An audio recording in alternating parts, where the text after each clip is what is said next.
Nos pequenos detalhes do cotidiano reside a grandeza da inspiração divina, aquela centelha que brilha nos sorrisos, nas gentilezas trocadas e nas lições aprendidas, revelando que a verdadeira essência está na capacidade de apreciar e valorizar cada momento vivido. Sabe que às vezes a gente precisa não ter para saber o quanto é importante aquilo que a gente tem. Não é assim? Você também não faz a experiência de não ter para descobrir, né? De ter um período de ausência para descobrir um valor? Cada vez mais estou convicto de que o cristianismo é o tempo todo uma proposta de reflexão da própria vida, da existência, à luz da pessoa de Jesus. Por isso que a gente precisa conhecer Jesus. Porque quanto mais a gente conhece Jesus, mais a gente descobre quem a gente deve ser.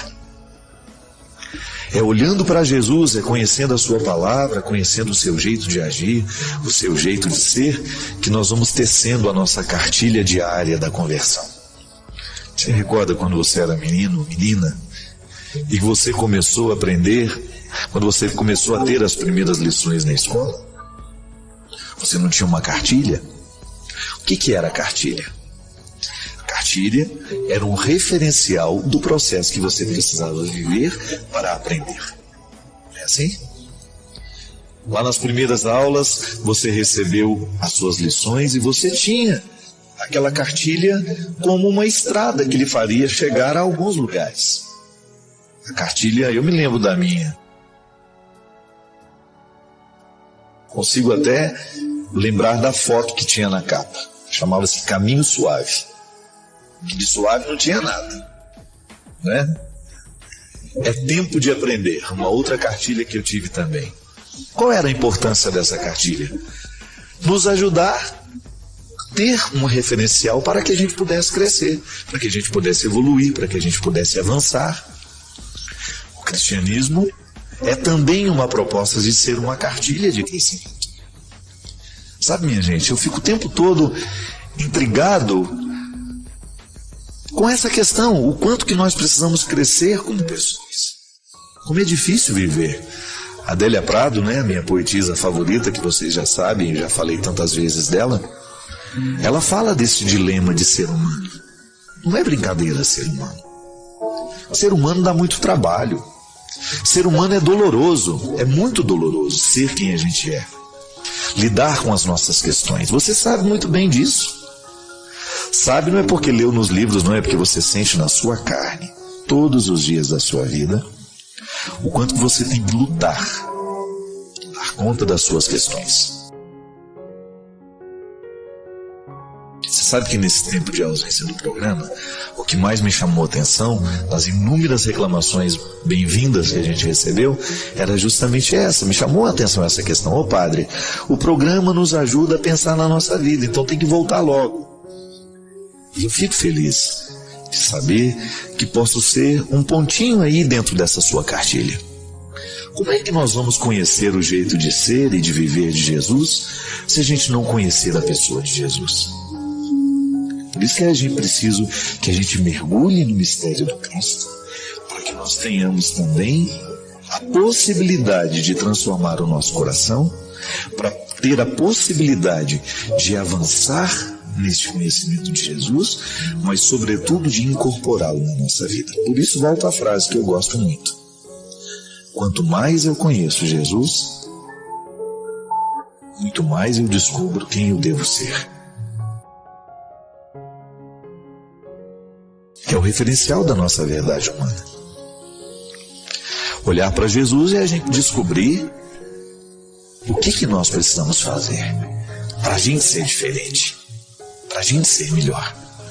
O que você precisa mudar aí no seu coração para que você seja uma pessoa melhor. Todo mundo tem um cantinho do coração que precisa de reformas. Não foi assim com o nosso cenário? Ele começou a despencar aos poucos.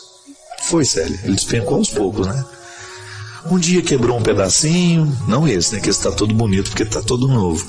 Um dia quebrou um pedacinho de uma pilastra, Um dia quebrou um pedacinho da mesa. Eu me lembro que teve um dia que a gente não podia sentar, que a cadeira estava meio torta. É assim, as coisas envelhecem. Aquela poltrona de vaca que era linda no início, depois ficou uma coisa horrenda, né? Foi assim? Aquela vaca mugiu muito aqui no cenário. Foi muito tempo que ela ficou aqui. Mas veja bem, chegou um momento em que a gente descobriu que já não era mais funcional. Aí é o tempo da reforma. Você já observou que a mesma coisa acontece com a gente? Que de vez em quando a gente também dá defeito? A gente dá uns enguiços de vez em quando. E se a gente não conserta, eu me lembro, o cenário foi ficando velhinho aos poucos, e a gente foi vendo o envelhecimento dele, só que a gente estava ocupado com tantas coisas, e a Canção Nova tem tanta demanda, que acabou a gente não fazendo a reforminha que precisava fazer, para que ele não despencasse tanto, e é o que acontece com a gente. Muitas vezes nós também vamos estragando um pequeno detalhe. E se a gente não conserta o pequeno detalhe que está estragado, depois você fica uma peça inteiramente estragada. Aí ninguém dá conta. E aí é o grande problema. Porque eu não tenho como falar assim, nós vamos jogar você fora e vamos fazer. É a partir do que existe que a gente pode mudar, do que a gente pode transformar. E eu acredito nisso. É nessa antropologia que eu resolvi acreditar. Eu acredito na proposta de Jesus. O ser humano tem jeito. Você pode até ter um momento de desânimo, de pensar, não vou ter mais jeito. Tem sim. Descubra o pedacinho aí do seu coração, da sua personalidade, que pode ser modificado, e não tenha medo da luta. Trabalhe para que isso que em você está prejudicado e fragilizado seja consertado. Nós acreditamos nessa possibilidade. Mas qual é o nosso referencial para a gente consertar? Porque às vezes a gente, na tentativa de consertar, a gente piora. Olhe para Jesus. É por isso, minha gente, que a nossa palavra aqui não tem sentido se ela estiver desvinculada de Jesus. Porque na hora que você desligar a televisão, na hora que essa luz se apagar, que esse cenário novo e bonito não estiver mais diante dos seus olhos, é você e Jesus. Aqui o programa pode até lhe ajudar a descobrir aquilo que em você pode ser diferente. Mas o construtor é Jesus. É Ele que vai lhe ajudar nessa reforma. É Ele que vai trabalhar todas as mudanças que o seu coração precisa. E sabe que é muito bom a gente pensar que é Ele que faz, porque Ele nos ama. E quem nos ama nos reforma do jeito certo. E a nossa proposta continua a mesma: ajudar no processo da reforma interior, da restauração interior, de todas as pessoas que estão ligadas conosco. Deus nos dá asas o tempo todo, para a gente poder ir além, sair do lugar comum. Aliás, o crescimento humano é sempre uma experiência de sair de um lugar comum para chegar àquele que ainda desconhecemos. Sim, a aventura humana consiste em diariamente nós desbravar o que somos, desbravar quem somos. Aquele que descobre o valor do autoconhecimento e identifica quais são as ferramentas do dia a dia que podem favorecer o autoconhecimento, nunca mais vai querer abrir mão desse direito. Aí sim nós temos uma vida de qualidade. Porque uma vida só pode ter qualidade à medida em que ela é refletida.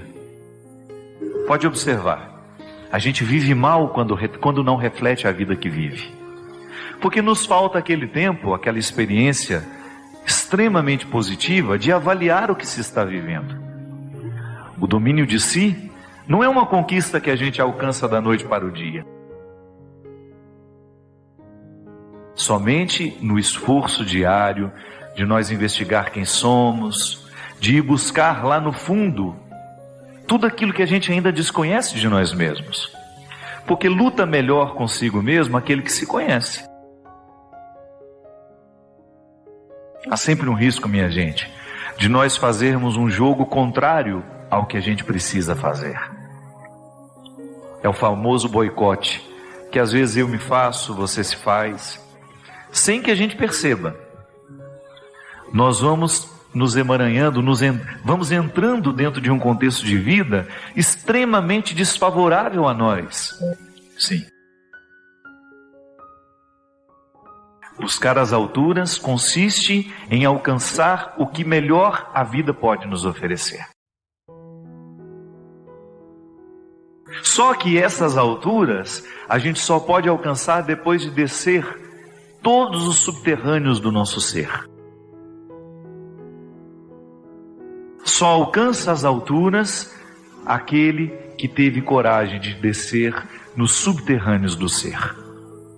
Lá onde você vai conhecer-se com profundidade, descobrir o seu sistema, como é que funciona o seu sistema, como é que funciona o seu organismo. Sim, porque nós somos diferentes. Eu tenho certeza que à medida que eu vou falando, você vai pensando na sua vida. Como falta isso para nós? Muito. Nós somos pós-modernos, né? Nós estamos dentro de um contexto onde a comunicação é muito fácil, a gente fala com o outro com uma rapidez muito grande, a gente se desloca com muito mais rapidez. São conquistas, claro, valores, mas que também geram um prejuízo para nós, porque nós estamos cada vez menos afeitos, menos propensos à experiência do vazio, que não é aquele vazio desagradável que pode gerar uma depressão, por exemplo, um sofrimento agudo. Não, é o vazio, quando nós experimentamos, é aquele vazio que nos proporciona uma quietude, porque nós não estamos nos preenchendo de nada daquilo que é exterior. Aí você se ocupa da sua solidão, ocupa-se com a sua solidão. É sempre um risco a gente morrer desconhecidos a nós mesmos. Porque o processo do autoconhecimento, ele se confunde com a maturidade espiritual. É a mesma coisa. Se você vai ver a vida dos santos, eles avançaram na vida espiritual e na vida de santidade à medida em que eles tiveram domínio de si mesmos. Embora sejamos humanos, nós temos constituições diferentes. Eu preciso mergulhar nos subterrâneos do meu ser para eu conhecer o meu estatuto. Mergulhar nos subterrâneos do seu ser para ter acesso ao seu estatuto. O estatuto é como se fosse o nosso manual de funcionamento. Só que a vida humana, se a gente não ler bem esse estatuto, que é pessoal, intransferível, a gente nunca vai conseguir fazer essa altura ser uma realidade na nossa vida. Você já parou para pensar que às vezes você não faz uma avaliação da vida que você vive? Vai vivendo sem pensar. Entra no ritmo alucinante que a vida tem, que é própria dos nossos dias, e não tem nem o direito de parar para problematizar. Eu falei, às vezes nós não temos noção de como uma palavra dita por nós pode provocar o bem. De como uma palavra pode desencadear a paz, a reconciliação. De repente uma pessoa que você ofendeu, que você machucou, um pedido de perdão que você manda através do WhatsApp. Sabe, olha, me perdoa, eu errei, machuquei você com minhas palavras. Sabe, isso tem um poder. A gente não pode desconsiderar esse poder da palavra. Essa é a nossa vocação cristã, minha gente. O tempo todo eu preciso lidar com Adão que me hospeda. Ele está hospedado em mim. E ele me hospeda também. Estou hospedado nele. É a minha condição frágil que eu não tenho condições de abrir mão dela. Mas por outro lado, eu tenho a vocação crística. Cristo me chama. Cristo me convoca diariamente a superar os limites do Adão que está em mim, para que eu tenha condições de viver essa realização humana, que não é outra coisa senão o equilíbrio entre possibilidades e limites. Esse equilíbrio que nos torna capazes de mergulhar nos nossos subterrâneos e ao mesmo tempo alcançar as alturas da nossa vocação. Já escutei muita gente fazer essa pergunta, que a alguns pode parecer boba, mas é um conflito para muitas pessoas. Padre, uma pessoa quando pede a intercessão de um santo para salvar a vida de uma pessoa querida, e em troca ela promete se dedicar inteiramente à vida religiosa como freira, porém a graça foi alcançada e ela não se tornou freira, e depois de um tempo se casou, teve filhos, não cumpriu o que prometeu naquele momento da dificuldade, e hoje ela percebe que nada está dando certo na vida dela. Eu pergunto, padre, tudo isso que está dando errado, essa frustração, é porque ela não cumpriu a promessa feita? Espero que o senhor tenha condições de me dar uma resposta para esse questionamento. Gente, primeira coisa, nós precisamos retirar do contexto da nossa vida religiosa essa visão mercantilista das promessas.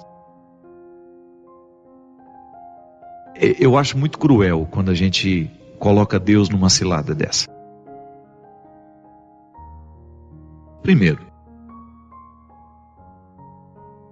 que promessa que nós precisamos fazer? Que promessa que nós precisamos fazer a Deus todos os dias? É uma só. É que o nosso cristianismo seja cada vez mais puro. Que a gente se livre dos excessos e que a gente seja cada vez mais parecido com Jesus. É só isso que importa. Se você tem uma devoção ao santo, só tem sentido de ter essa devoção se for para essa devoção lhe ajudar a ser mais parecido com Jesus. Senão ela é um excesso. Então, minha filha, as coisas dão errado para nós quando nós não somos coerentes com aquilo que escolhemos. Se essa menina prometeu ser freira para que Deus lhe fizesse um favor, e Deus fez o favor e ela não foi ser freira, e a gente acha que agora tudo está dando errado na vida dela, porque Deus está castigando, nós estamos atribuindo um defeito muito sério a Deus. Ou então nós estamos até negando o mistério da redenção, que Deus nos perdoa sempre. É interessante isso. Nós não podemos acreditar que uma promessa feita e não cumprida possa retirar a capacidade que Deus tem de nos perdoar. É igual, deixa eu até ver o nome dele aqui. Eu achei muito interessante. Eu encontrei um rapaz no aeroporto de Belo Horizonte. Ele estava pronto para embarcar. Jorge. E o Jorge veio falar para mim assim: padre, eu preciso que o senhor me ajude. A minha namorada Thaís é católica e eu sou espírita. E eu gostaria muito que ela entendesse que não há diferença entre nós dois. Aí eu falei assim: calma aí, Jorge. Não há diferença de quê? Qual a diferença que você acha que não existe? Religiosamente falando. Eu falei: mas claro que existe uma diferença.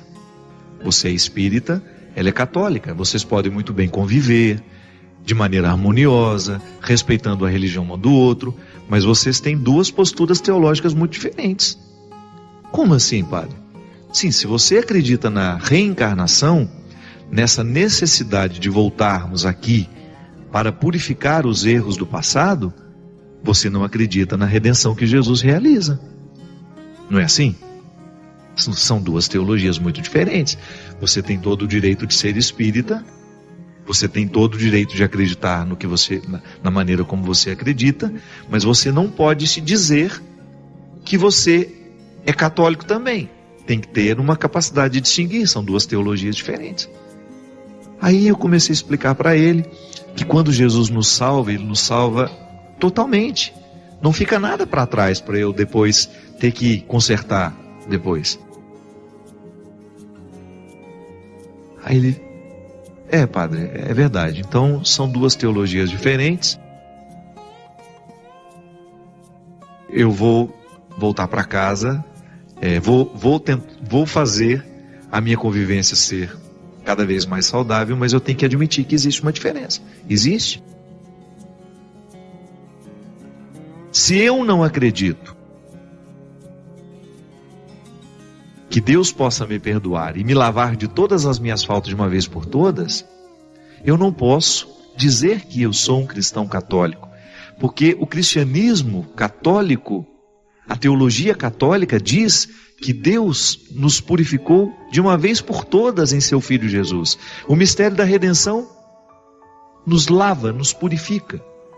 Então, se eu pego uma história dessa aqui e me sinto tentado a acreditar que Deus está me punindo porque eu não cumpri uma promessa que eu fiz, eu estou negando a capacidade que Deus tem de me perdoar. Eu estou negando a redenção de Cristo na minha vida. Meu Deus, se eu através de uma confissão não posso consertar com o meu sacerdote, com o legítimo representante de Cristo na história, uma promessa absurda que eu fiz no passado, então para que serve o sangue derramado na cruz? Não é essa liberdade que a carta aos Gálatas nos fala, minha gente? Dessas práticas religiosas que nos amarram? Você que está aí com a consciência pesada porque não cumpriu uma promessa, que promessa foi essa? Tem um bom senso nessa promessa? Se você prometeu que seria um bom filho, então você não pode negar essa promessa. Você tem que levá-la até o fim. Por quê? Porque isso é cristão. E Deus vai lhe ajudar. No momento em que Ele lhe perdoa quando você erra, Ele está lhe motivando, Ele está lhe capacitando a ser um bom filho. Eu prometi andar de joelhos 1 quilômetro.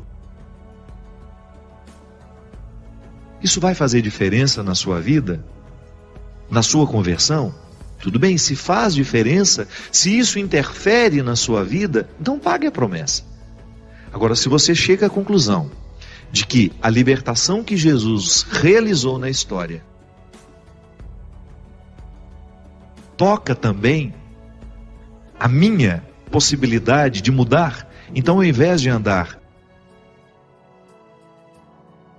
1 quilômetro de joelhos, eu vou andar alguns passos na direção de alguém que eu preciso pedir perdão. Talvez tenha muito mais efeito no seu coração e no coração de Deus do que você andar 1 quilômetro de joelhos. Eu não estou relativizando as promessas. Eu estou querendo que você pense o significado delas.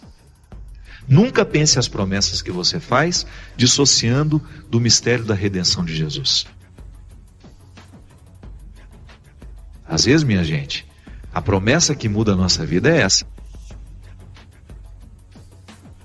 Eu vou deixar o álcool.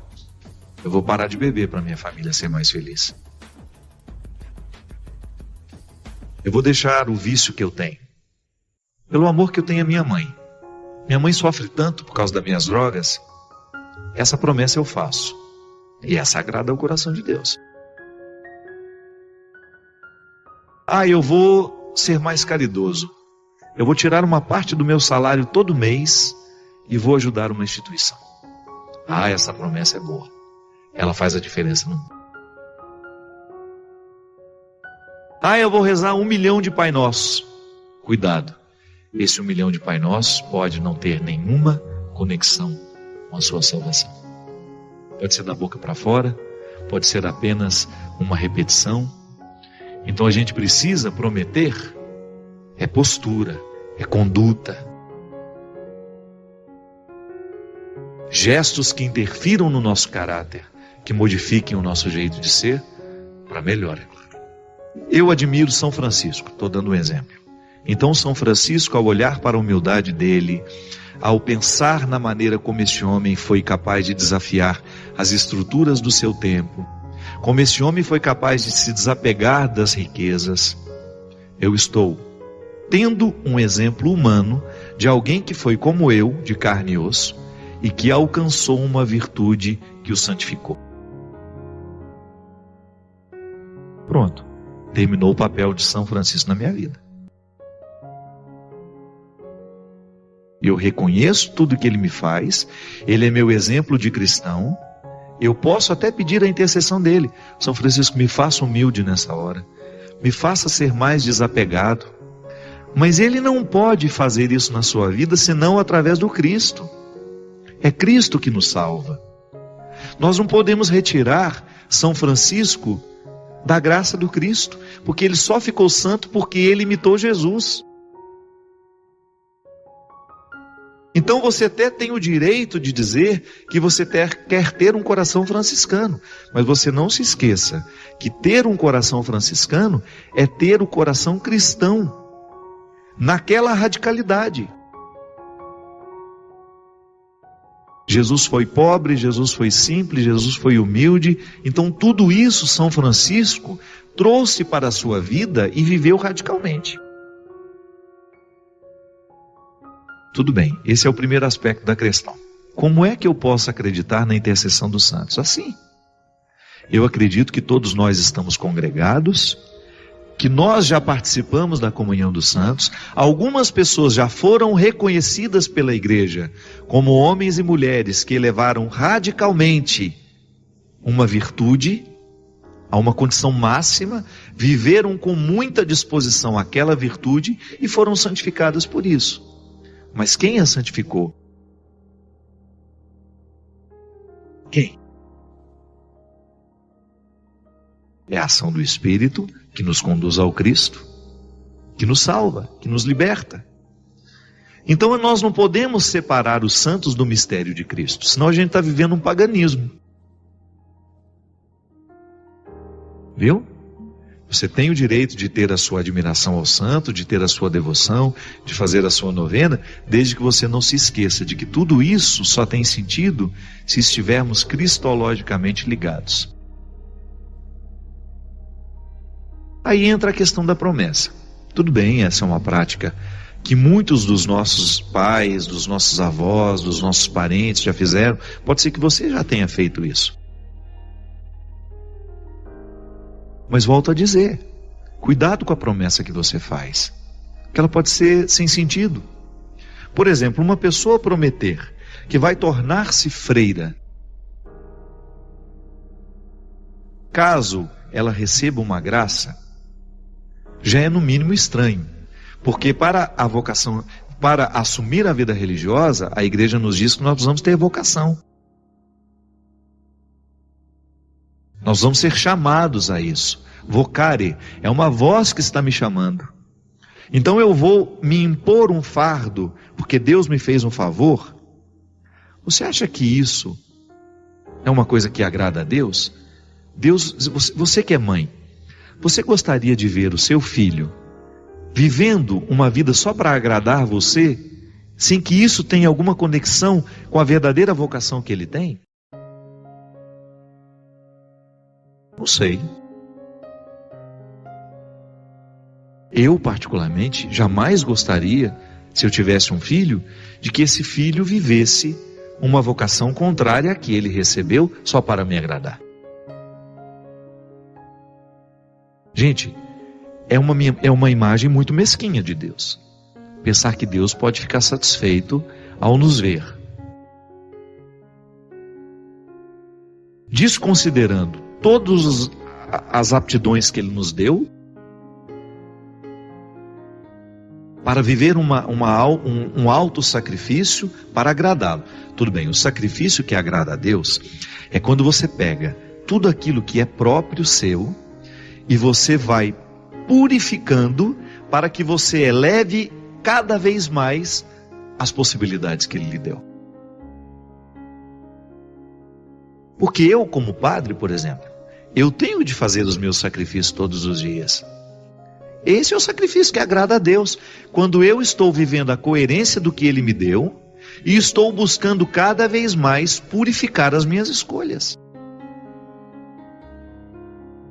Agora você já imaginou um rapaz que nasceu para o casamento, que quer ser pai, que quer construir uma família, sacrificar-se nesta vocação que Deus lhe deu, porque Deus dá todas as vocações, para tentar ser padre? Será que esse homem terá condições de viver realizadamente como Deus quer que a gente viva? Que Deus lhe guarde, que Deus lhe proteja. Que você não abra mão de fazer essa promessa hoje. quero ser cada vez mais guardado pelo Senhor. Derrame sobre nós, sobre o nosso coração, sobre a nossa vida, a bênção e a proteção do céu, do Deus Todo-Poderoso, Pai, Filho e Espírito Santo. Amém. Tudo o que Deus quer de você já está em você. Agora é só desenvolver. Mas como é que eu desenvolvo, Padre? Sabendo primeiro o que Deus quer de você, o que Ele colocou em você. Não morra ignorante, não morra sem saber tudo o que Deus deixou em você. Não morra sem saber todas as virtudes que o Senhor depositou na sua vida, na sua estrutura humana. Você é único, você é uma riqueza. E pode ser que você tenha sido estragado por muitos indigentes que não souberam administrar as suas indigências interiores. Porque onde existe alguém que não sabe administrar uma indigência interior, ali existe um estrago que contamina muitos que estão ao lado. Eu, como padre, pense no estrago que eu posso fazer se eu não tiver uma honestidade diante de mim mesmo. Eu, toda vez que eu tenho a oportunidade de pregar o Evangelho, eu quero despertar o que as pessoas têm de melhor. Eu preciso cada vez mais trabalhar essa perspectiva em mim, para que isso repercuta naturalmente nos que estão de fora. Quando eu ensino a misericórdia, eu não estou falando de uma condescendência com o pecado. Eu estou falando de um caminho que nos permite chegar à nossa verdade. Então agora eu sou um limitado, eu sou um indigente, eu vou passar a mão na minha cabeça o tempo todo. Não, é o contrário, eu vou me pôr para correr. Vai fazer o que precisa ser feito. Vai correr atrás dos seus prejuízos. Nós não temos o direito de ficar vivendo essa rejeição interior porque alguém um dia nos rejeitou ou porque alguém um dia não nos amou como a gente precisava ser amado. Isso é infantilismo. Eu não tenho o direito de justificar os meus erros porque alguém errou comigo. Não tenho o direito.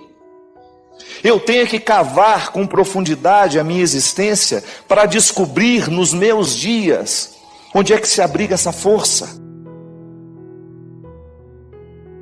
E lá, quando você tem contato com você, quando você descobre o que você rejeita em você, que não deveria ser rejeitado, você começa a encaminhar muitas soluções na sua vida.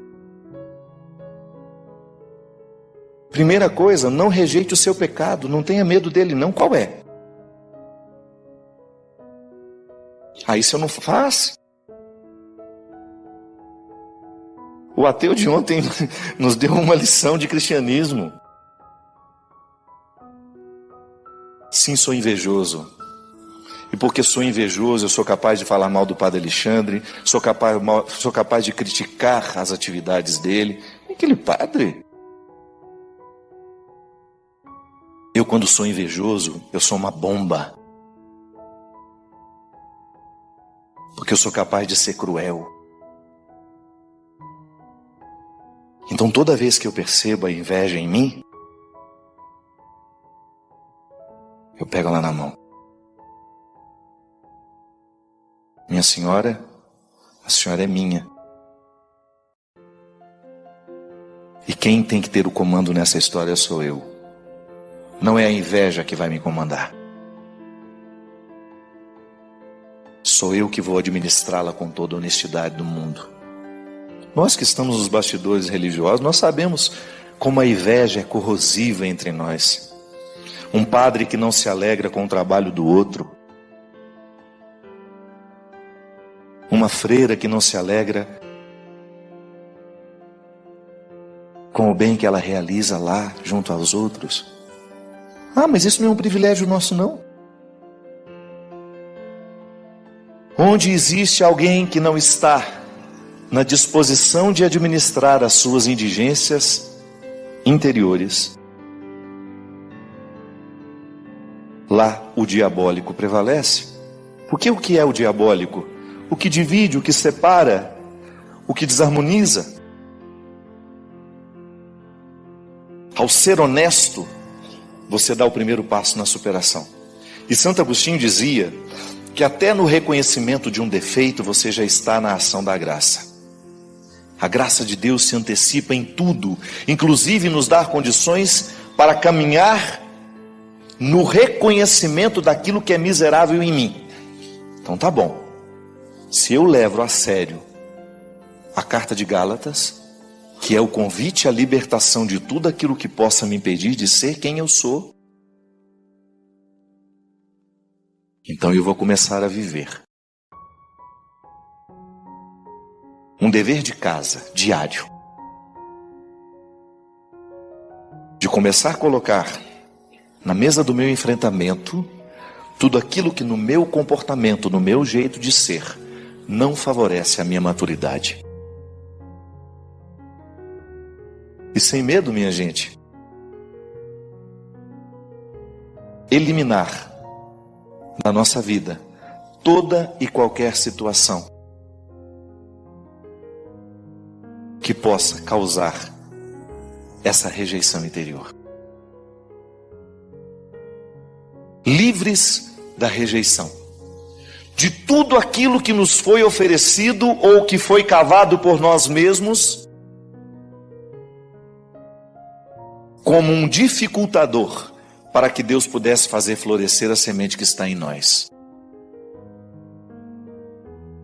Sim, eu acho que o grande objetivo do diabo é justamente que a gente fique entretidos para não chegar ao núcleo de nós mesmos. Porque a falta de liberdade é justamente isso. A falta de liberdade, ela causa um entretenimento. E dá um prazerzinho sempre temporário, né? E você vai substituindo por outros. E vai substituindo por outros. E você nunca chega ao cerne da questão. Não há uma superação. Há um entretenimento. Eu posso muito bem viver uma vida sem liberdade, parecendo que sou livre. Hoje esse discurso da libertinagem, né, não é outra coisa senão um bando de gente amarrada em suas necessidades, sem nenhuma disposição de lidar com elas para superá-las. E o caos social se estabelece aí, onde os libertinos fazem parecer ser liberdade o que eles vivem. Uma gente que não quer regra. Se todos fossem iguais a você, que não gosta de regras, que insuportável seria viver. Vamos mudar a música do Tom Jobim. Quando existe uma pessoa no núcleo familiar que não faz essa lição de casa, de corrigir na vida interior, ou de colocar essa indigência interior sobre a dinâmica do trabalho, da rotina, da luta, é insuportável. Uma pessoa que não muda. Ah, eu já estou velha demais para mudar. Pois é. Pois então, saiba que envelhecerá na amargura. Porque quem não muda fica só. Quem não está disposto a viver a lapidação do Evangelho, porque isso é tão interessante. Quanto mais você mergulha no conhecimento de Deus, mais Ele vai apontando para você onde é que estão as suas rejeições. E Ele lhe ajuda a viver o acolhimento dessas situações para que você cuide delas, não para que você se acostume com elas. Então tá bom, eu vou reconhecer que sou ciumento e vou ficar a vida inteira dizendo, sou ciumento, sou injusto. Não, não. A ação de Deus na nossa vida é justamente, no primeiro momento, esclarecer-nos E depois que nos esclarece, Ele nos ajuda a encaminhar com a gente mesmo. Chega dessa religiosidade que não nos ensina a olhar essa miséria que nos habita de uma forma honesta, à luz da misericórdia divina. Porque quando eu sou iluminado pela misericórdia divina, eu me torno mais esclarecido sobre o que eu posso fazer comigo. E estando no trabalho comigo, eu perco um pouco o tempo que me sobra, que me faz ficar o tempo todo querendo cuidar da vida do outro. Olha, eu vou te falar uma coisa. Quando nós nos dispomos a cuidar das nossas indigências interiores, não nos sobra tempo para fofoca, não nos sobra tempo para tantas coisas que fazem parte da nossa vida. Quando a gente começa a administrar as nossas indigências, você fica muito mais tolerante com ela. Não no sentido de passar a cabeça e dizer, pode pecar à vontade, tá? A mamãe está aqui para te proteger. Não é isso não. Misericórdia comporta justiça. Volto a dizer, não é condescendência com o pecado. Eu, quando me olho à luz da misericórdia, não é para passar a mão na minha cabeça e ficar acomodado nos meus defeitos. Não, não é não. Eu me olho à luz da misericórdia é para não acreditar na condenação dos que estão de fora. Porque se tem uma coisa que o diabo conseguiu, é militante. E são todos muito religiosos.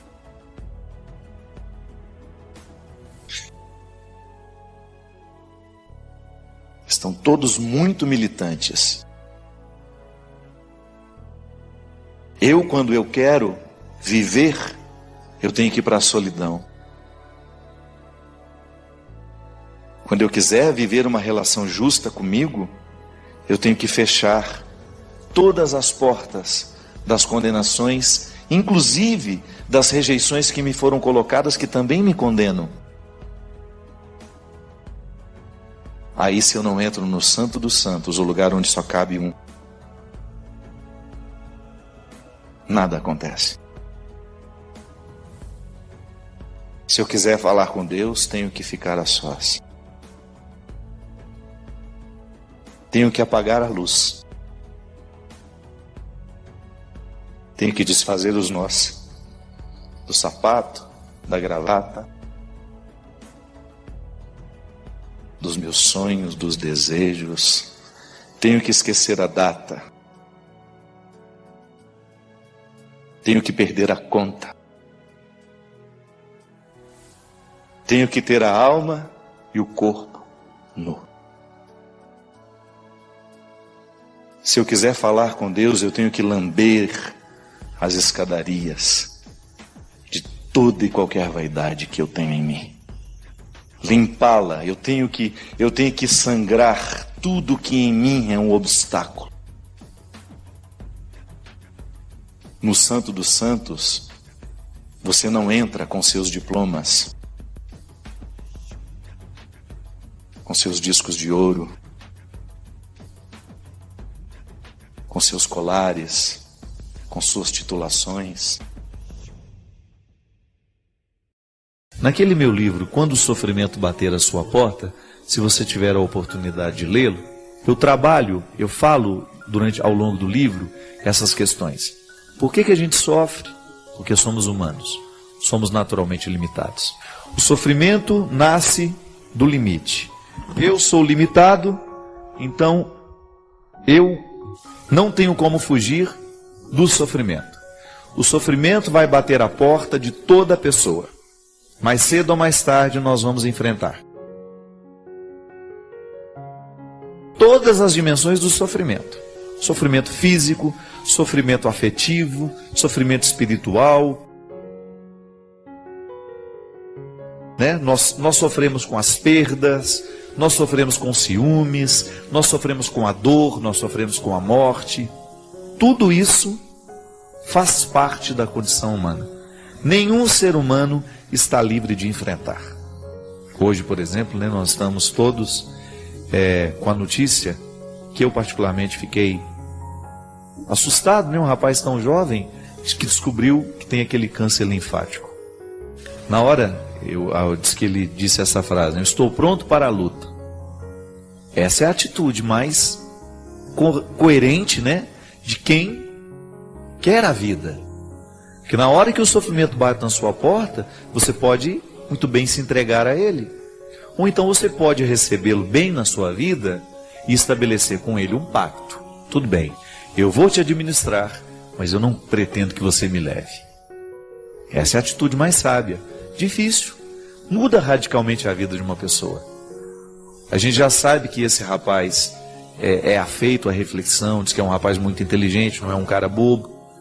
Mas um momento como esse traz muita maturidade. Quantas pessoas, ao enfrentar o sofrimento, elas ultrapassam, elas vão além.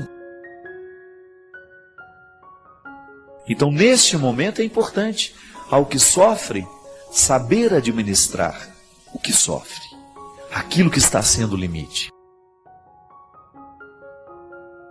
A experiência do cuidado minimiza este sofrimento. A família estando presente. Cuidar do sofrimento daquele que está com a gente, daquele que a gente ama, é uma maneira muito concreta de amor. Eu estou ao lado, eu participo, eu não sou indiferente. E é assim, meu filho. É assim que a gente pode diminuir o peso do sofrimento no mundo. Sofrer não tem como. Todo mundo sofre. E seria uma bobagem da nossa parte pensar que nós não vamos ter sofrimentos. Ou que nós podemos evitar, que o sofrimento venha visitar a nossa vida. Claro, eu preciso fazer de tudo para que a minha vida seja marcada pela sabedoria, para que eu faça as melhores escolhas, para que eu sofra menos. Então, quando eu administro bem a minha vida, é natural que eu vou ter condições de ter diante de mim, quem sabe, uma vida um pouco mais tranquila, um pouco mais harmônica. Mas e os acidentes da vida? E aquilo que eu não posso controlar? Então aí vem o momento da sabedoria, de nós fazermos da experiência do cuidado, que é naturalmente humana, uma experiência humana, de você cuidar, de você dar sentido àquilo que está acontecendo, de você então, de alguma maneira, superar aquilo que tanto nos machuca. Porque todo ser humano sofre. O sofrimento humano, ele nasce da condição de ser criatura, Então, eu não sou perfeito. Eu sofro de imperfeições. Por exemplo, essa semana eu perdi a voz. Fiquei desde domingo, ainda estou muito ruim. Minha voz está voltando aos poucos. Essa tosse que não sei mais o que fazer. Já até mandei importar enxofre de Marte para ver se fazendo o xarope desse enxofre a gente melhore. O corpo sofre porque ele tem limites. Alguma coisa eu estou fazendo, alguma coisa no meu dia a dia tem provocado o meu desgaste. Claro, penso sobre isso o tempo todo, a minha missão é árdua, eu viajo demais, eu tenho muito deslocamento, tenho muitos eventos e tenho uma vida muito cheia. Tudo isso é um fator que eu preciso pensar. Quando eu não penso sobre esses fatores e continuo me expondo de um jeito errado ao trabalho, quando eu não tenho o devido descanso, eu estou abusando do meu limite. Então, é natural que o meu sofrimento venha. Uma criança de 7 meses, ela pode até não fazer escolhas, mas ela está contextualizado num contexto, ela está num contexto em que as pessoas escolhem por ela. E ela já sofre pelo simples fato de ser criatura. Não tem como nós retirarmos o sofrimento da criatura, porque isso seria privar a criatura da sua liberdade. Muita gente faz essa pergunta que eu acho absolutamente desnecessária. Por que Deus permite o sofrimento no mundo? Porque o mundo é mundo e toda a realidade mundana é naturalmente limitada. Se Deus for interferir nessa condição de criatura, se Ele vai retirar o nosso limite, então Ele está radicalmente contrariando a nossa condição. O que a gente precisa fazer E esta é a saída para a segunda pergunta: como é que eu posso fazer para minimizar o sofrimento no mundo? Aí nós temos a palavra cuidado. A experiência antropológica de cuidar e ser cuidado. O cuidado é a realidade humana que nos ajuda a superar, a contornar a experiência do sofrimento. A gente não supera totalmente, mas de alguma maneira nós damos sentido a ele. Damos sentido em duas dimensões. Ou porque nós o compreendemos, mesmo que a gente não consiga mudar, ou porque a gente, além de compreender, a gente consegue interferir naquele que sofre. Nós estamos acompanhando, por exemplo, a fome na Somália, né? É uma vergonha mundial isso. É lamentável que a gente tenha o gasto, que a gente sabe que é publicado o tempo todo, com armamentos, com instrumentos bélicos, com armas de destruição, que os países investam tanto por causa dessa segurança que a gente diz precisar ter, que se invista tanto em armas, e a gente esqueça de questões humanas, e que a gente deixe de cuidar de situações humanas, e que expõe essa ferida vergonhosa que é a fome. Acho que num mundo com tanta tecnologia, com tanto desenvolvimento, nós não podemos admitir mais a possibilidade da fome. E isso, como é que eu vou diminuir isso? Na experiência de cuidar. Como é que eu cuido dos famintos do mundo? Quando eu olho para o meu lado e descubro aqueles que estão mais próximos a mim e que eu posso alcançar. É claro, eu posso fazer uma doação para chegar lá na Somália, mas a gente também precisa saber que do nosso lado, aqui, muito próximo a nós, existem pessoas passando necessidades muito urgentes e que nós podemos socorrer. E essa experiência de cuidar e ser cuidado é que faz com que a gente, de alguma maneira, tenha condições de dar socorro a esse limite humano. Então, se por um lado eu não tenho como mudar a minha condição de criatura, por outro, eu aprendo que o cuidado me socorre nessa condição de criatura. O que às vezes a gente encontra, minha gente, que nós vamos vivendo de um jeito tão errado, que muitas vezes nós não vamos sabendo nem mais por que a gente agiu daquele jeito ou de outro. A falta de autoconhecimento é uma coisa muito triste, porque quando a gente não se conhece, a gente também não se corrige. Se você tem uma dificuldade de autoconhecer-se, você também vai ter uma dificuldade de se corrigir naquilo que você precisa. Porque como é que você vai identificar o defeito se você não conhece? Se você passa por cima deles o tempo todo e você não coloca a atenção no defeito que tem. O autoconhecimento, ele nos equilibra, ele nos mostra o que a gente é e ele vai também nos dando um instrumental para a gente poder começar a lidar com a gente mesmo. Muitas vezes a sua dificuldade de lidar com os outros, de conviver com os outros, é porque você ainda não aprendeu a conviver com você. Todos nós temos regras. O ser humano tem um estatuto interior. Se você não leu esse estatuto, você não vai saber manusear você mesmo. Você não vai saber lidar com você. Muitas vezes nós não sabemos lidar com a gente porque a gente não lê o manual de instrução. E como é que a gente lê esse manual de instrução, que somos nós? No momento em que você tira um espaço para a autopercepção, você pensar tudo aquilo que foi relevante no seu dia, o encontro com aquela pessoa, a conversa que você teve com ela, a decisão que você tomou, como é que você reagiu a uma crítica, como é que você reagiu àquela piada que te chateou, enfim. Tudo isso que você examina antes de dormir é um jeito que você tem de se autoconhecer. É um jeito que você tem de acender luzes sobre a sua vida. De você começar a descobrir, será que hoje eu fui o ser humano que eu poderia ter sido? Eu tenho muito medo de não ser o ser humano que eu posso. Eu tenho muitos defeitos e eu sei quais são eles. Eu sei quais são os piores. Qual que é o meu esforço todos os dias? Não deixar que os meus maiores defeitos prevaleçam sobre as minhas pobres qualidades. Porque as minhas qualidades são muito pobres perto dos meus defeitos. Mas onde é que está o meu autoconhecimento? Em não deixar que os meus defeitos falem mais alto que as minhas qualidades. Como é que eu vou viver para fazer com que esses defeitos não sejam prevalentes, que eles não prevaleçam sobre as minhas qualidades. No momento em que eu vou fazer meu exame de consciência, a minha autoanálise, enfim, dê o nome que você quiser. Se eu percebi que hoje eu fui agressivo demais, se hoje eu fui mal educado, eu vou colocar a minha atenção para que amanhã, quando eu viver uma situação semelhante, eu não haja da mesma forma como agi hoje. Como é que você vai neutralizar a sua raiva? Meu Deus, Padre, eu não posso nem olhar para a cara daquela criatura. Eu também tenho gente assim. Nunca me fez nada. Mas eu olho para aquela criatura e eu tenho um mal-estar. O que eu vou fazer? Vou fingir que não sinto?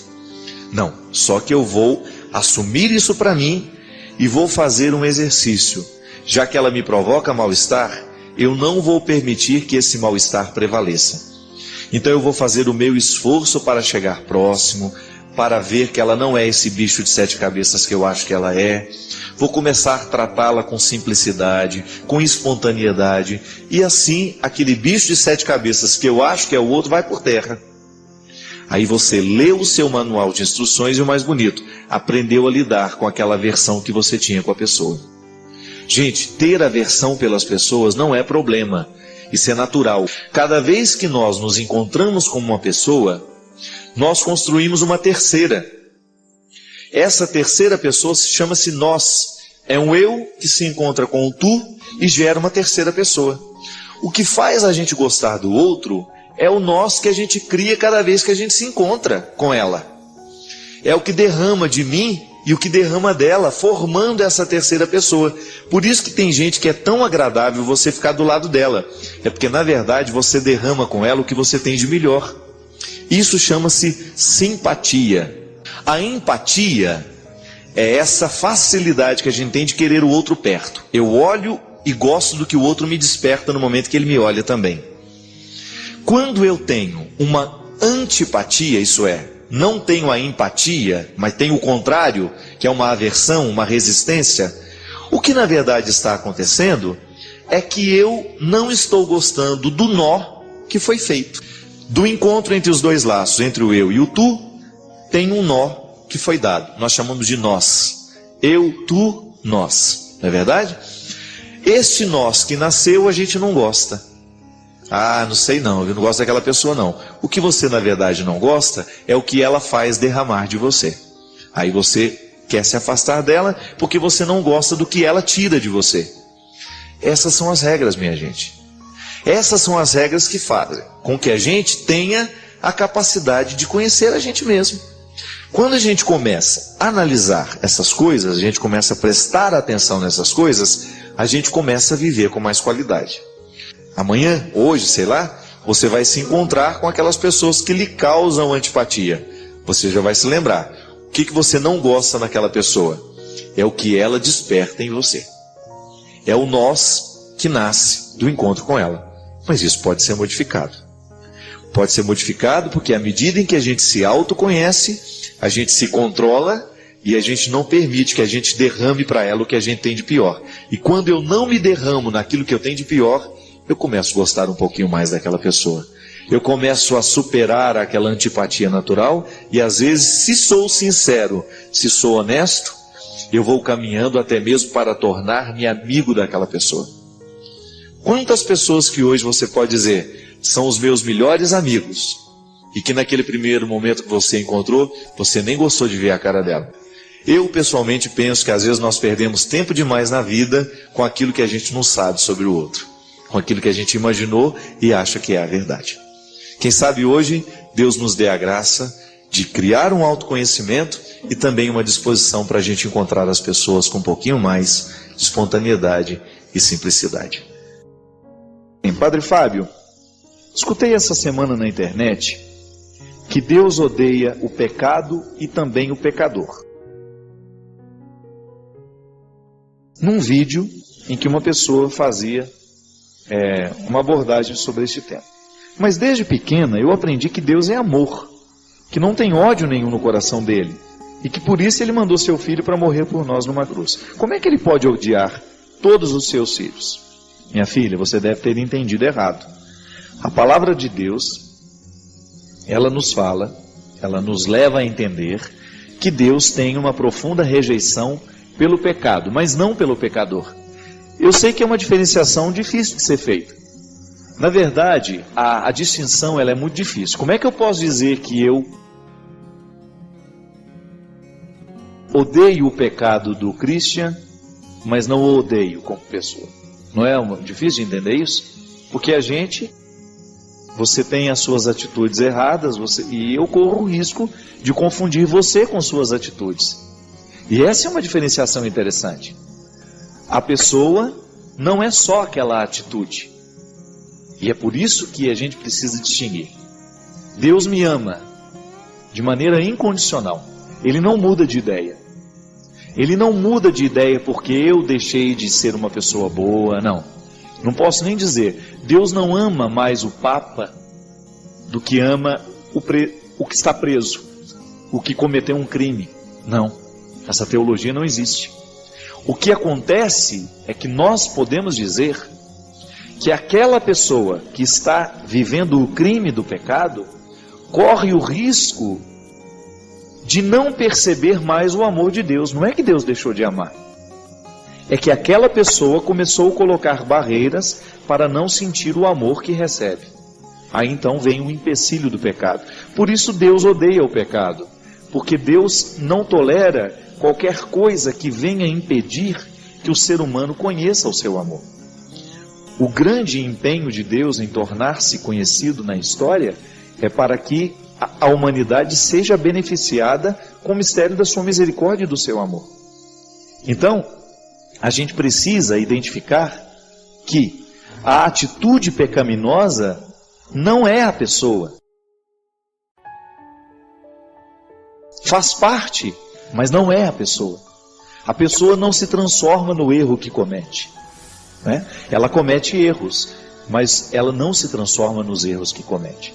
E por isso que o mistério da salvação em nós é justamente quebrar o poder do pecado para que cada vez mais a gente seja este espaço, este território onde Deus tem a oportunidade de agir. Então, só voltando mais uma vez para esclarecer melhor. Deus ama o pecador, mas não tolera o pecado. Por quê? Porque o pecado é um empecilho para que o pecador tenha consciência do amor de Deus na nossa vida. É claro, minha gente, que por causa da nossa natureza, nós somos imperfeitos, somos criaturas. Já por ser criatura eu sofro de limites, é natural que eu me encaminhe muitas vezes para aquilo que é errado. Mas a religião, a experiência que nós fazemos com Jesus, ela é sempre para nos ajudar a entender onde é que nós estamos nos desviando, para que a gente não saia da mira deste amor tão transformador. Ninguém pode olhar para o passado, observar o presente e fazer o plano de futuro na correria. E é por isso que a vida cristã combina com reflexão, né? Nós não podemos ser um cristão qualificado se a gente não reflete a própria vida. Então, tenha calma com você. Se você tem dificuldade com as pausas, exercite-se nelas. Comece a olhar mais devagar para o seu jeito de ser. Comece a prestar atenção em você. Na maneira como você trata as pessoas, na maneira como você trabalha, na maneira como você estuda, na maneira como você escolhe ser quem você é. Reflita-se. Seja capaz de colocar para você mesmo, até descrever de vez em quando, quais são os seus maiores defeitos. O que você tem feito para superar cada um deles? Quais são as suas qualidades? E o que você tem feito para fazê-las crescer ainda mais? Essa é a pausa reflexiva. É o momento que você tem a oportunidade de qualificar a sua vida. De fazer esse exercício e reconhecer nele um ato religioso. É um rito religioso. Refletir-se à luz de Jesus. Ter a oportunidade de observar-se.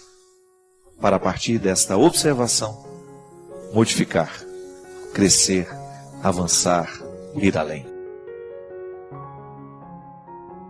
É o que eu desejo para você. Que hoje, ao observar a sua vida, ao prestar atenção na maneira como você está vivendo, você se comprometa com você.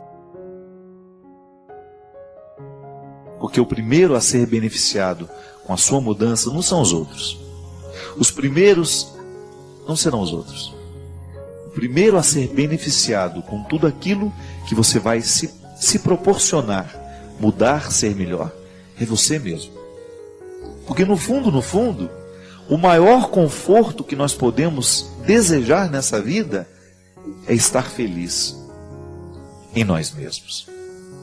É você estar satisfeito, sabendo que você está sendo o ser humano que você pode ser. E ninguém pode chegar neste lugar, ninguém pode alcançar essa condição sem se refletir. Por isso hoje eu desejo que o olhar de Jesus, ao olhar nos seus olhos, ele possa provocar em você silêncio. Que ele possa provocar em você este desejo de olhar para você mesmo. Sem os seus excessos, viu? Sem as suas mentiras. Às vezes você precisa das suas mentiras para que o outro te olhe melhor. Deus não precisa disso. Jogue fora todas as mentiras que você conta para você mesmo. Todas aquelas explicações que você se dá. Você não precisa delas neste momento. O Deus que te olha, o Deus que te encontra, dispensa toda e qualquer mentira que você tenha contado para você mesmo. É você e sua verdade. É neste território que Deus quer agir. Por pior que seja a sua indigência, por pior que sejam os seus erros, por pior que seja o seu passado, a sua história, nada disso vale agora. Sabe por quê? Porque Deus nos enxerga com olhos de futuro. Ao me encontrar, nessa noite de hoje, ao lhe encontrar, Deus só enxerga o futuro. Não é maravilhoso isso? Pensar que hoje Deus só enxerga futuro em você? Isso é salvação. E se a gente aceitar que Deus nos salva com o seu olhar, um olhar que tem o poder de nos reinaugurar e nos trazer vida nova. O Senhor esteja convosco. Ele está no meio de nós. Derrame sobre todos nós a sua bênção. Deus Todo-Poderoso, Pai, Filho e Espírito Santo. Ninguém pode olhar para o passado, observar o presente e fazer o plano de futuro na correria. E é por isso que a vida cristã combina com reflexão, né? Nós não podemos ser um cristão qualificado se a gente não reflete a própria vida. Então, tenha calma com você.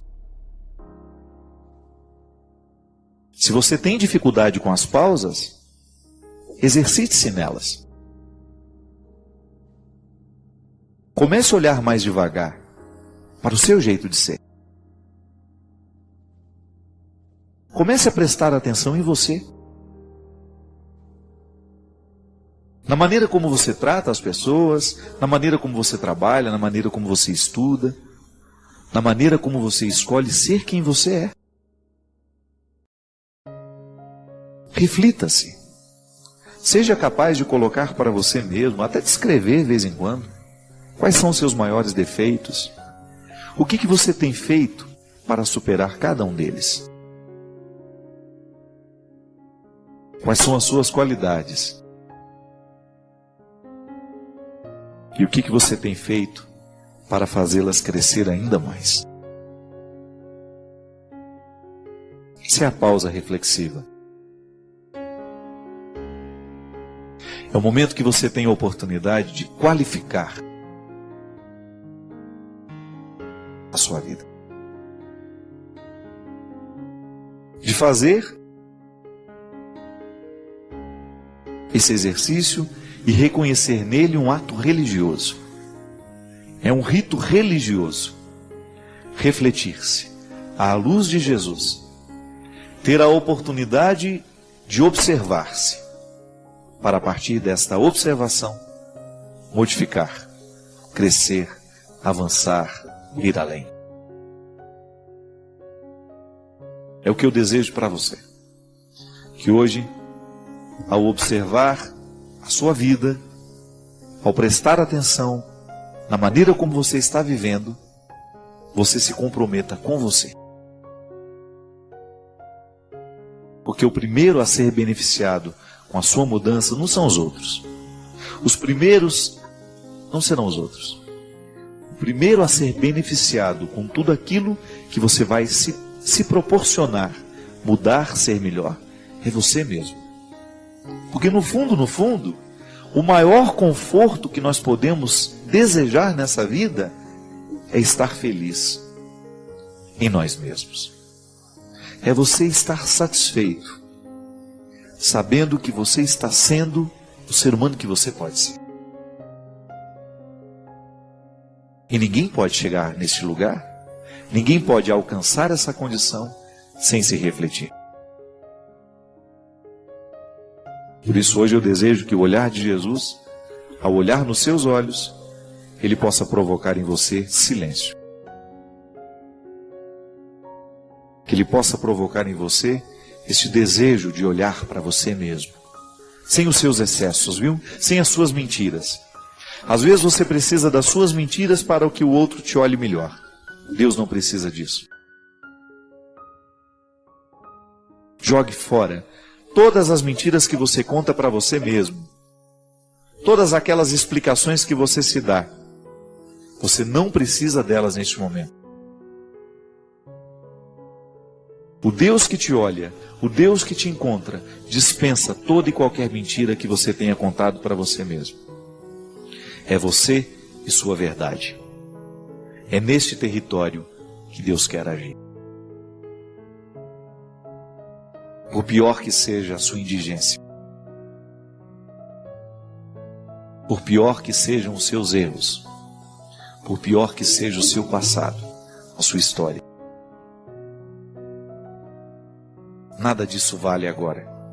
Sabe por quê? Porque Deus nos enxerga com olhos de futuro. Ao me encontrar, nessa noite de hoje, ao lhe encontrar, Deus só enxerga o futuro. Não é maravilhoso isso?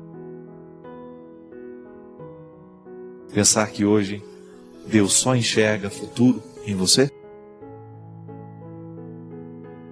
Isso é salvação. E se a gente aceitar que Deus nos salva com o seu olhar, um olhar que tem o poder de nos reinaugurar e nos trazer vida nova. O Senhor esteja convosco. Ele está no meio de nós. Derrame sobre todos nós a sua bênção. Deus Todo-Poderoso, Pai, Filho e Espírito Santo.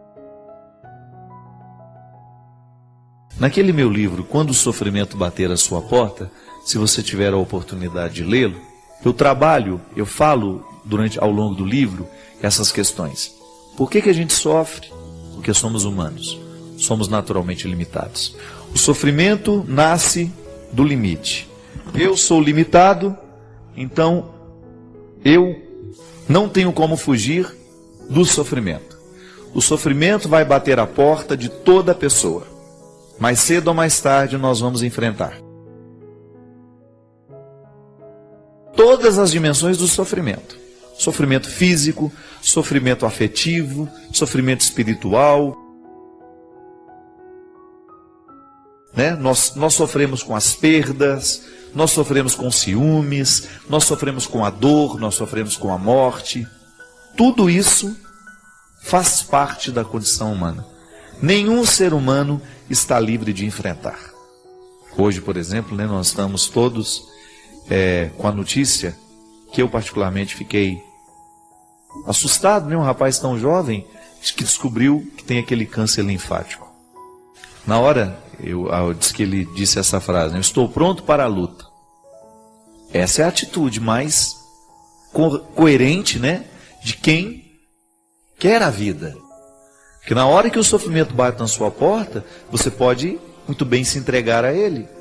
Ou então você pode recebê-lo bem na sua vida e estabelecer com ele um pacto. Tudo bem, eu vou te administrar, mas eu não pretendo que você me leve. Essa é a atitude mais sábia. Difícil. Muda radicalmente a vida de uma pessoa. A gente já sabe que esse rapaz é afeito à reflexão, diz que é um rapaz muito inteligente, não é um cara bobo. Mas um momento como esse traz muita maturidade. Quantas pessoas, ao enfrentar o sofrimento, elas ultrapassam, olha, elas vão além. Então, neste momento é importante, ao que sofre, saber administrar o que sofre, aquilo que está sendo o limite. A experiência do cuidado minimiza este sofrimento. A família estando presente. Cuidar do sofrimento daquele que está com a gente, daquele que a gente ama, é uma maneira muito concreta de amor. Eu estou ao lado, eu participo, eu não sou indiferente. E é assim, meu filho. É assim que a gente pode diminuir o peso do sofrimento no mundo. Sofrer não tem como. Todo mundo sofre. E seria uma bobagem da nossa parte pensar que nós não vamos ter sofrimentos. Ou que nós podemos evitar, né, que o sofrimento venha visitar a nossa vida. Claro, eu preciso fazer de tudo para que a minha vida seja marcada pela sabedoria, para que eu faça as melhores escolhas, para que eu sofra menos. Então, quando eu administro bem a minha vida, é natural que eu vou ter condições de ter diante de mim, quem sabe, uma vida um pouco mais tranquila, um pouco mais harmônica. Mas e os acidentes da vida? E aquilo que eu não posso controlar? Então aí vem o momento da sabedoria, de nós fazermos da experiência do cuidado, que é naturalmente humana, uma experiência humana, de você cuidar, de você dar sentido àquilo que está acontecendo, de você então, de alguma maneira, superar aquilo que tanto nos machuca. Porque todo ser humano sofre. O sofrimento humano, ele nasce da condição de ser criatura, né? Então, eu não sou perfeito. Eu sofro de imperfeições. Por exemplo, essa semana eu perdi a voz. Fiquei desde domingo, ainda estou muito ruim. Minha voz está voltando aos poucos. Essa tosse que não sei mais o que fazer. Já até mandei importar enxofre de Marte para ver se fazendo o xarope desse enxofre a gente melhora. O corpo sofre porque ele tem limites. Alguma coisa eu estou fazendo, alguma coisa no meu dia a dia tem provocado o meu desgaste. Claro, penso sobre isso o tempo todo, a minha missão é árdua, eu viajo demais, eu tenho muito deslocamento, tenho muitos eventos e tenho uma vida muito cheia. Tudo isso é um fator que eu preciso pensar. Quando eu não penso sobre esses fatores e continuo me expondo de um jeito errado ao trabalho, quando eu não tenho o devido descanso, eu estou abusando do meu limite. Então, é natural que o meu sofrimento venha. Uma criança de 7 meses, ela pode até não fazer escolhas, mas ela está contextualizado num contexto, né? Ela está num contexto em que as pessoas escolhem por ela. E ela já sofre pelo simples fato de ser criatura. Não tem como nós retirarmos o sofrimento da criatura, porque isso seria privar a criatura da sua liberdade. Muita gente faz essa pergunta que eu acho absolutamente desnecessária. Por que Deus permite o sofrimento no mundo? Porque o mundo é mundo e toda a realidade mundana é naturalmente limitada. Se Deus for interferir nessa condição de criatura, se Ele vai retirar o nosso limite, então Ele está radicalmente contrariando a nossa condição. O que a gente precisa fazer, e esta é a saída para a segunda pergunta, como é que eu posso fazer para minimizar o sofrimento no mundo? Aí nós temos a palavra cuidado. A experiência antropológica de cuidar e ser cuidado. O cuidado é a realidade humana que nos ajuda a superar, a contornar a experiência do sofrimento. A gente não supera totalmente, mas de alguma maneira nós damos sentido a ele. Damos sentido em duas dimensões. Ou porque nós o compreendemos, mesmo que a gente não consiga mudar, ou porque a gente, além de compreender, a gente consegue interferir naquele que sofre. Nós estamos acompanhando, por exemplo, a fome na Somália, né? É uma vergonha mundial isso. É lamentável que a gente tenha o gasto, que a gente sabe que é publicado o tempo todo, com armamentos, com instrumentos bélicos, com armas de destruição, que os países invistam tanto por causa dessa segurança que a gente diz precisar ter, que se invista tanto em armas, e a gente esqueça de questões humanas, e que a gente deixe de cuidar de situações humanas, e que expõe essa ferida vergonhosa que é a fome. Acho que num mundo com tanta tecnologia, com tanto desenvolvimento, nós não podemos admitir mais a possibilidade da fome. E é isso. Como é que eu vou diminuir isso? Na experiência de cuidar. Como é que eu cuido dos famintos do mundo? Quando eu olho para o meu lado e descubro aqueles que estão mais próximos a mim e que eu posso alcançar. É claro, eu posso fazer uma doação para chegar lá na Somália, mas a gente também precisa saber que do nosso lado, aqui, muito próximo a nós, existem pessoas passando necessidades muito urgentes e que nós podemos socorrer. E essa experiência de cuidar e ser cuidado é que faz com que a gente, de alguma maneira, tenha condições de dar socorro a esse limite humano. Então, se por um lado eu não tenho como mudar a minha condição de criatura, por outro, eu aprendo que o cuidado me socorre nessa condição de criatura. O que às vezes a gente encontra, minha gente, que nós vamos vivendo de um jeito tão errado, que muitas vezes nós não vamos sabendo nem mais por que a gente agiu daquele jeito ou de outro. A falta de autoconhecimento é uma coisa muito triste, porque quando a gente não se conhece, a gente também não se corrige. Se você tem uma dificuldade de autoconhecer-se, você também vai ter uma dificuldade de se corrigir naquilo que você precisa. Porque como é que você vai identificar o defeito se você não conhece? Se você passa por cima deles o tempo todo e você não coloca a atenção no defeito que tem. O autoconhecimento, ele nos equilibra, ele nos mostra o que a gente é e ele vai também nos dando um instrumental para a gente poder começar a lidar com a gente mesmo. Muitas vezes a sua dificuldade de lidar com os outros, de conviver com os outros, é porque você ainda não aprendeu a conviver com você. Todos nós temos regras. O ser humano tem um estatuto interior. Se você não leu esse estatuto, você não vai saber manusear você mesmo. Você não vai saber lidar com você. Muitas vezes nós não sabemos lidar com a gente porque a gente não lê o manual de instrução. E como é que a gente lê esse manual de instrução, que somos nós? No momento em que você tira um espaço para a autopercepção, você pensar tudo aquilo que foi relevante no seu dia, o encontro com aquela pessoa, a conversa que você teve com ela, a decisão que você tomou, como é que você reagiu a uma crítica, como é que você reagiu àquela piada que te chateou, enfim.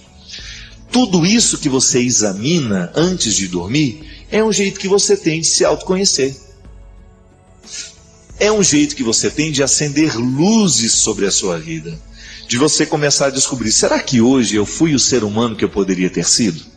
Eu tenho muito medo de não ser o ser humano que eu posso. Eu tenho muitos defeitos e eu sei quais são eles. Eu sei quais são os piores. Qual que é o meu esforço todos os dias? Não deixar que os meus maiores defeitos prevaleçam sobre as minhas pobres qualidades. Porque as minhas qualidades são muito pobres perto dos meus defeitos. Mas onde é que está o meu autoconhecimento? Em não deixar que os meus defeitos falem mais alto que as minhas qualidades. Como é que eu vou viver para fazer com que esses defeitos não sejam prevalentes? Que eles não prevaleçam sobre as minhas qualidades? No momento em que eu vou fazer meu exame de consciência, a minha autoanálise, enfim, dê o nome que você quiser. Se eu percebi que hoje eu fui agressivo demais, se hoje eu fui mal educado, eu vou colocar a minha atenção para que amanhã, quando eu viver uma situação semelhante, eu não haja da mesma forma como agi hoje. Como é que você vai neutralizar a sua raiva? Meu Deus, Padre, eu não posso nem olhar para a cara daquela criatura. Eu também tenho gente assim. Nunca me fez nada. Mas eu olho para aquela criatura e eu tenho um mal-estar. O que eu vou fazer? Vou fingir que não sinto? Não, só que eu vou assumir isso para mim e vou fazer um exercício. Já que ela me provoca mal-estar, eu não vou permitir que esse mal-estar prevaleça. Então eu vou fazer o meu esforço para chegar próximo, para ver que ela não é esse bicho de 7 cabeças que eu acho que ela é. Vou começar a tratá-la com simplicidade, com espontaneidade, e assim aquele bicho de 7 cabeças que eu acho que é o outro vai por terra. Aí você leu o seu manual de instruções e o mais bonito, aprendeu a lidar com aquela aversão que você tinha com a pessoa. Gente, ter aversão pelas pessoas não é problema, isso é natural. Cada vez que nós nos encontramos com uma pessoa, nós construímos uma terceira. Essa terceira pessoa chama-se nós. É um eu que se encontra com o tu e gera uma terceira pessoa. O que faz a gente gostar do outro é o nós que a gente cria cada vez que a gente se encontra com ela. É o que derrama de mim e o que derrama dela, formando essa terceira pessoa. Por isso que tem gente que é tão agradável você ficar do lado dela. É porque na verdade você derrama com ela o que você tem de melhor. Isso chama-se simpatia. A empatia é essa facilidade que a gente tem de querer o outro perto. Eu olho e gosto do que o outro me desperta no momento que ele me olha também. Quando eu tenho uma antipatia, isso é, não tenho a empatia, mas tenho o contrário, que é uma aversão, uma resistência, o que na verdade está acontecendo é que eu não estou gostando do nó que foi feito. Do encontro entre os dois laços, entre o eu e o tu, tem um nó que foi dado. Nós chamamos de nós. Eu, tu, nós. Não é verdade? Este nós que nasceu, a gente não gosta. Ah, não sei não, eu não gosto daquela pessoa não. O que você na verdade não gosta é o que ela faz derramar de você. Aí você quer se afastar dela porque você não gosta do que ela tira de você. Essas são as regras, minha gente. Essas são as regras que fazem com que a gente tenha a capacidade de conhecer a gente mesmo. Quando a gente começa a analisar essas coisas, a gente começa a prestar atenção nessas coisas, a gente começa a viver com mais qualidade. Amanhã, hoje, sei lá, você vai se encontrar com aquelas pessoas que lhe causam antipatia. Você já vai se lembrar. O que você não gosta naquela pessoa? É o que ela desperta em você. É o nós que nasce do encontro com ela. Mas isso pode ser modificado. Pode ser modificado porque à medida em que a gente se autoconhece, a gente se controla e a gente não permite que a gente derrame para ela o que a gente tem de pior. E quando eu não me derramo naquilo que eu tenho de pior, eu começo a gostar um pouquinho mais daquela pessoa.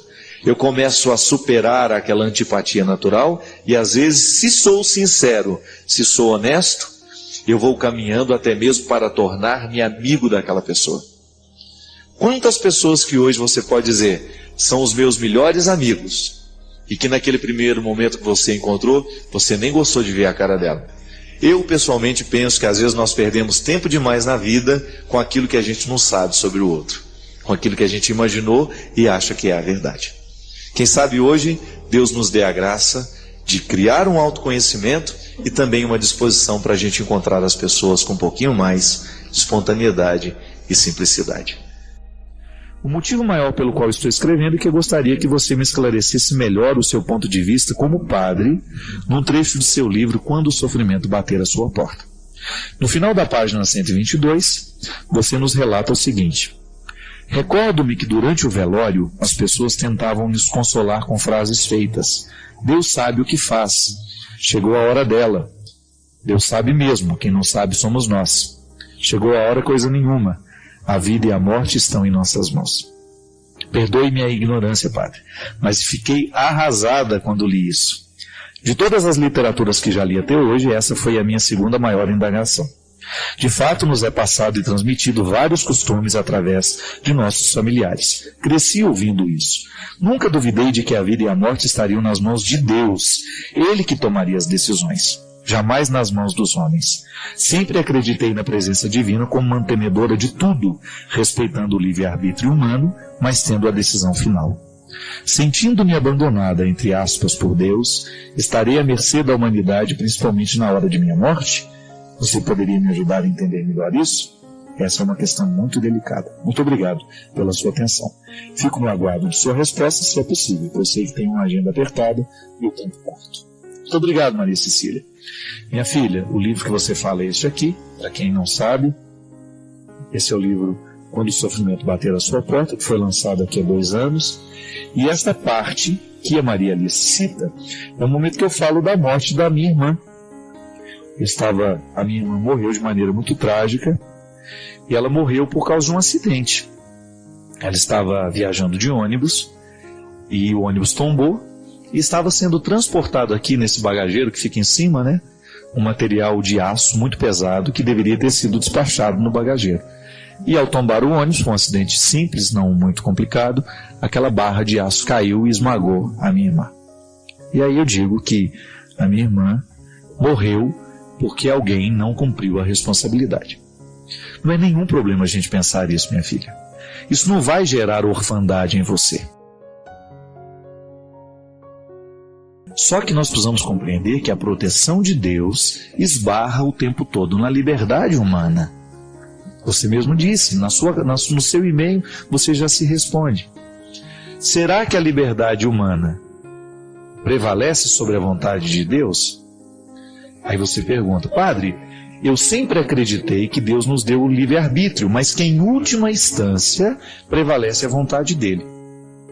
Como é que você pode me explicar que nós, tendo livre-arbítrio, iria prevalecer a vontade de Deus? Então não é livre-arbítrio. Veja bem, toda vez que nós ferimos a vida, naquele momento ali, quando alguém não teve a responsabilidade de colocar aquela peça no lugar certo, isto é, no bagageiro, e ao permitir que aquela peça fosse transportada no lugar para o qual não era preparado para ser transportada aquela peça pesada, nós começamos a ferir o bom senso. Não é assim?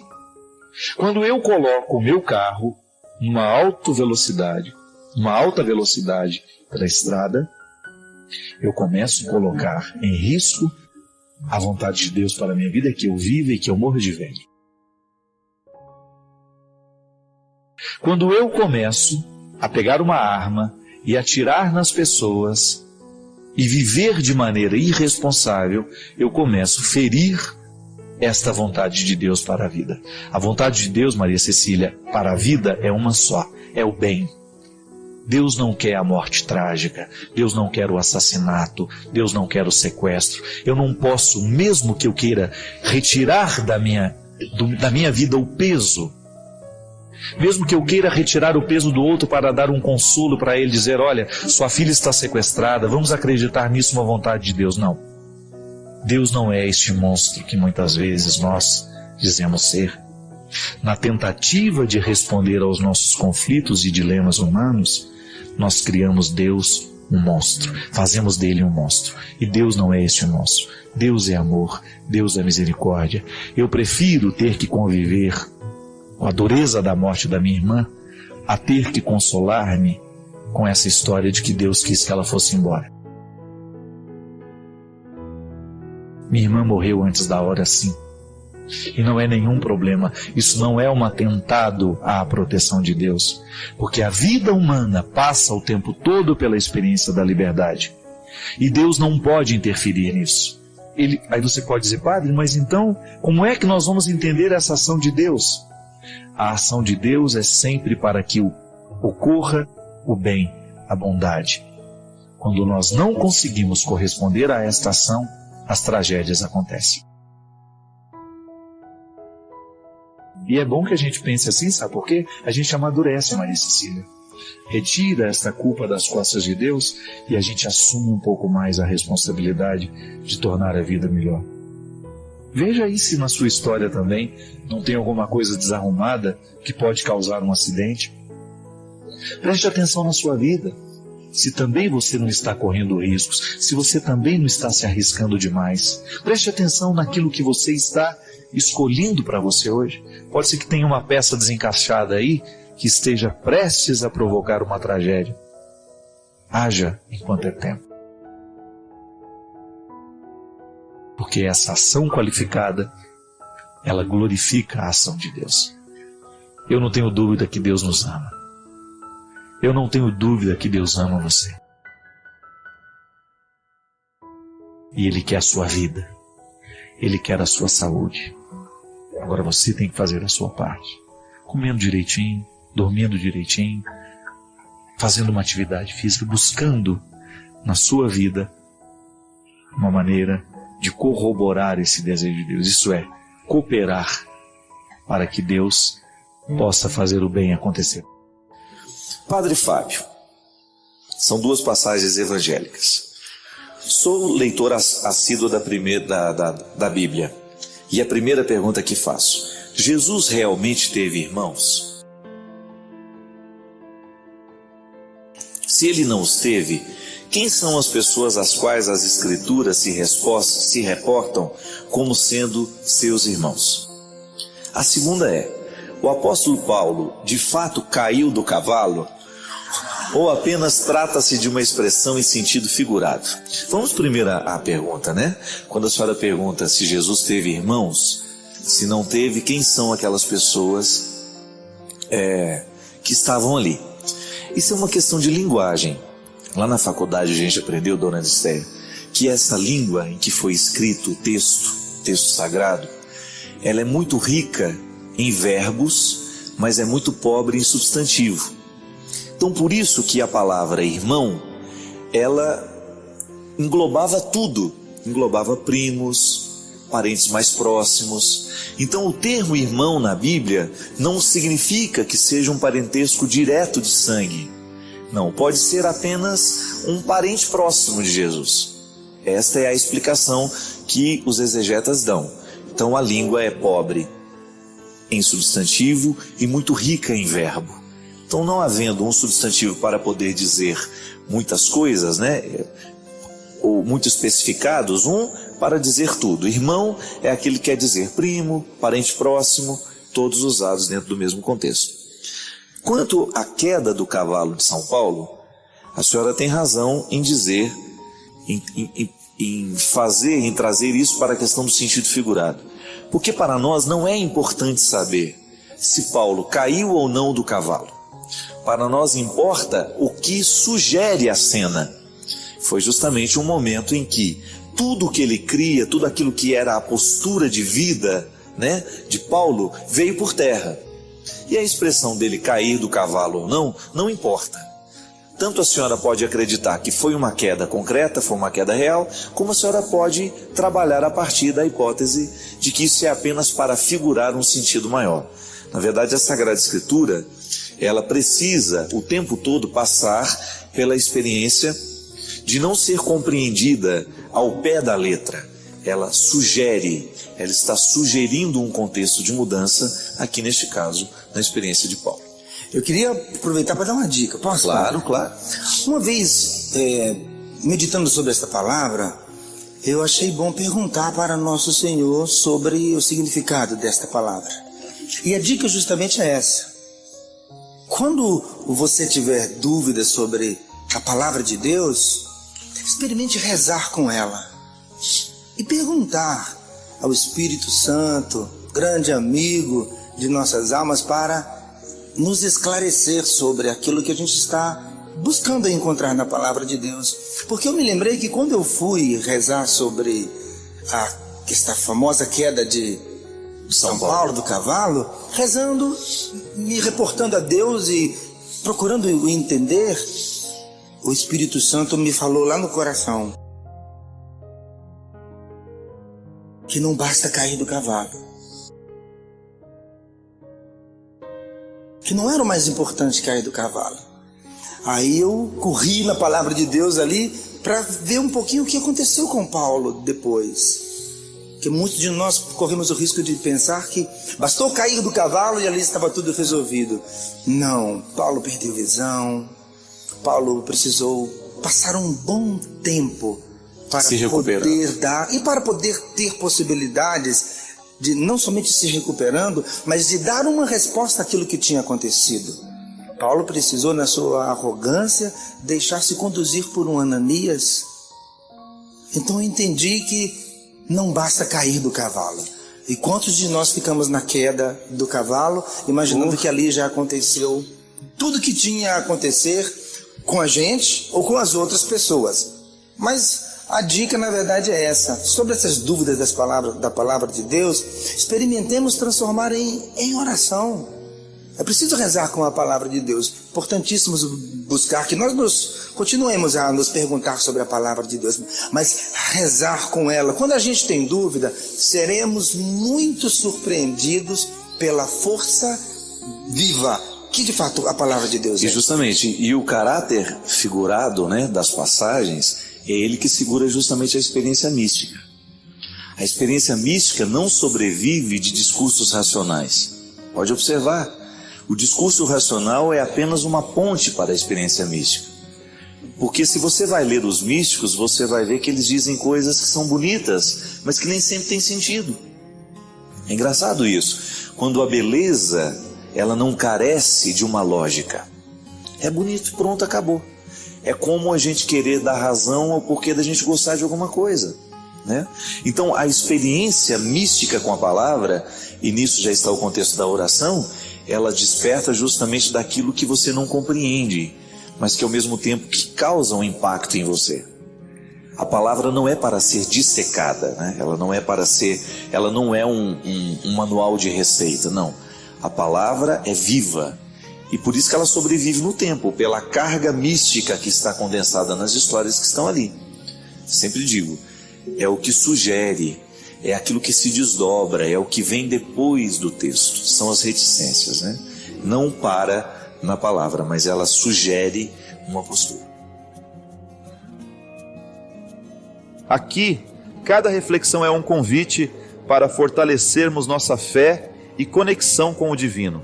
Inscreva-se agora no nosso canal e nos comentários compartilhe como essas palavras ressoam em sua jornada espiritual. Unidos na fé, construímos uma comunidade que se eleva juntos.